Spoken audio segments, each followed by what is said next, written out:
It is my high honor and distinct privilege to introduce to you the President-elect of the United States of America, Donald Trump.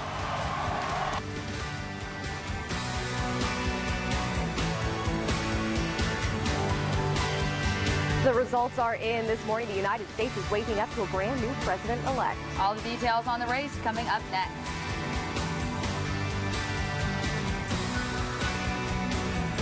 I'm walking around Central Georgia trying to see how you all are reacting to the newly elected 45th president.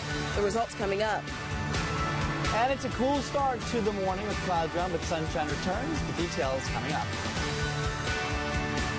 Good morning, everybody. You are looking live over the city of Macon. It is now 6 o'clock on this Wednesday, November 9th. I'm Carly Barnett. And I'm Caitlin Heck. We're going to start off your morning with a quick look at your forecast with Pat Kaplan. Good morning, Pat. All right, good morning, ladies. A beautiful start to the day outside so far as we look live from the roof in Addison Health. Temperatures right now on the cooler side in the 40s, not as cold as yesterday. Thank you, Pat. This morning, many are waking up to the news that America has picked its 45th president of the United States. Donald Trump came out to accept his victory in front of a crowd of supporters just after 2:30 this morning. This is what he had to say about the victory.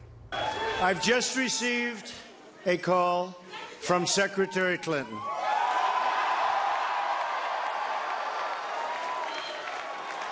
She congratulated us, it's about us, on our victory. And I congratulated her and her family on a very, very hard-fought campaign. I mean, she fought very hard. Now, as we said, the election was not called until really just a few hours ago, so some people are just now waking up to the news of the president-elect. Some stayed up late just to watch the results come in. Our morning reporter Yvonne Thomas is out getting the reaction from people as they learned the news this morning. Good morning, Yvonne. Yes, there were a few people out this morning. We were able to speak to about 4 of them in nearby local restaurants.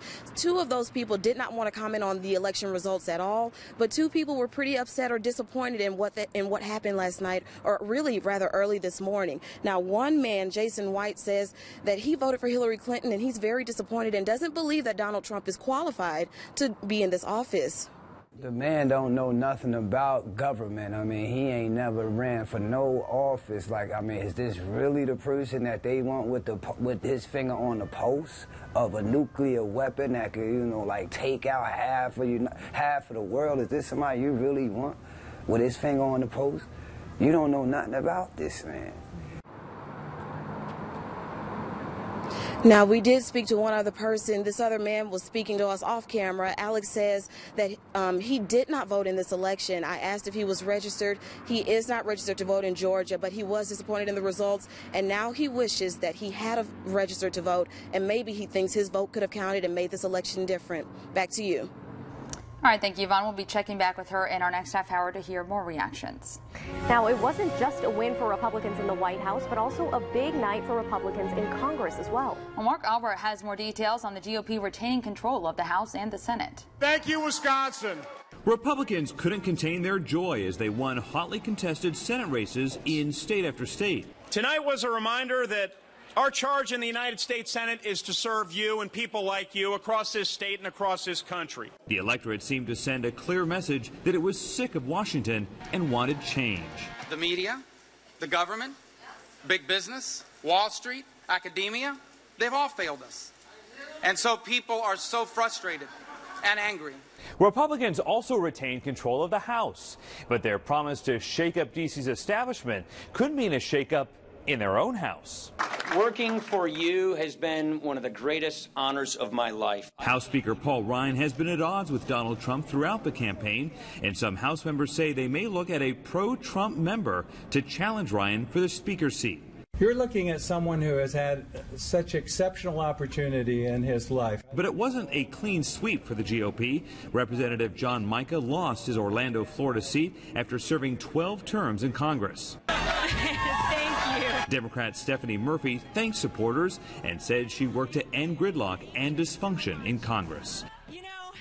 Senate Minority Leader Harry Reid's Nevada seat will stay in Democratic hands. Catherine Cortez Masto was able to win her matchup against Congressman Joe Heck. No relation there. Johnny Isakson's victory in the race for Georgia's U.S. Senate seat contributed to the Republicans' hold in the Senate. Our Suzanne Lawler spent the evening in Atlanta tracking the Isaacson campaign. She has more on the 3 promises he laid out to voters.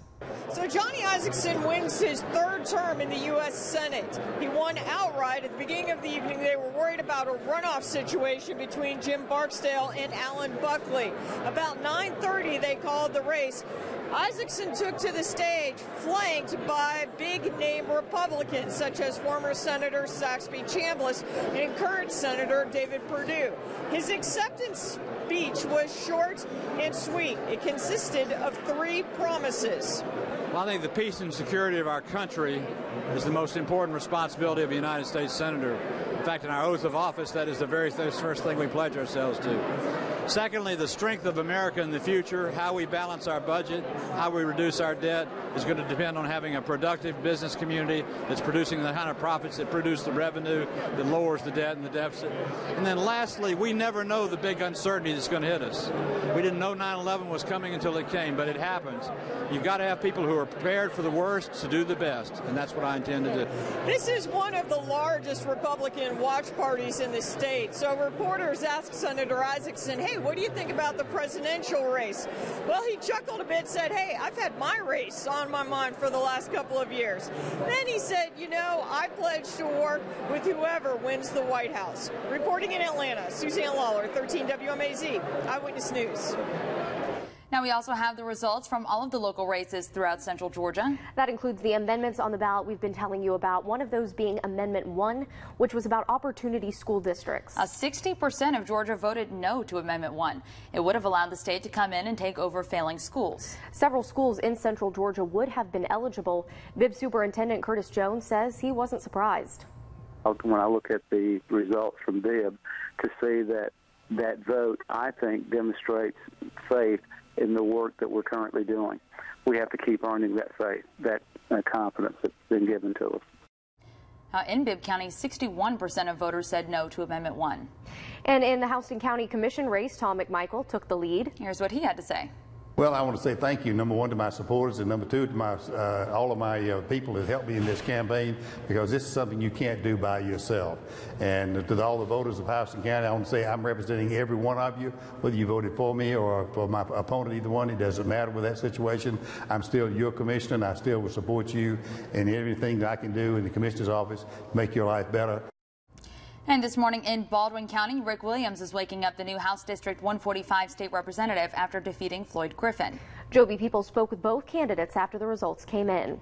The people of Baldwin and Putnam County have spoken. Republican Rick Williams is the new House District 145 state representative. We're going to make things happen for Baldwin and Putnam County, and I thank God for the opportunity, and thank you, the voters of Baldwin and Putnam County. Williams says he wants to bring unity to the community. We're going to sit down and we're going to come up with a game plan, and we're going to Atlanta with a unified front. We're going to start working to try to bring industry and attention to Middle Georgia. As for Williams' opponent Floyd Griffin, he says despite losing, he's doing okay. I feel good. But he says he feels he's more qualified for the state representative seat than Williams. We ran a very strong race against a person who is not well qualified to be a state representative, and he was put in by the elite in this county. And Griffin, who also ran unsuccessfully for Milledgeville mayor last year, now says he's going to take some time for himself. They felt that I was not the person to represent them in either one of those positions, so I'm going to move on and enjoy my life out of politics. But Williams is ready to get to work. This is going to be a fresh start. In Milledgeville, Joby Peoples, 13 WMAZ Eyewitness News. Williams will begin his term in January.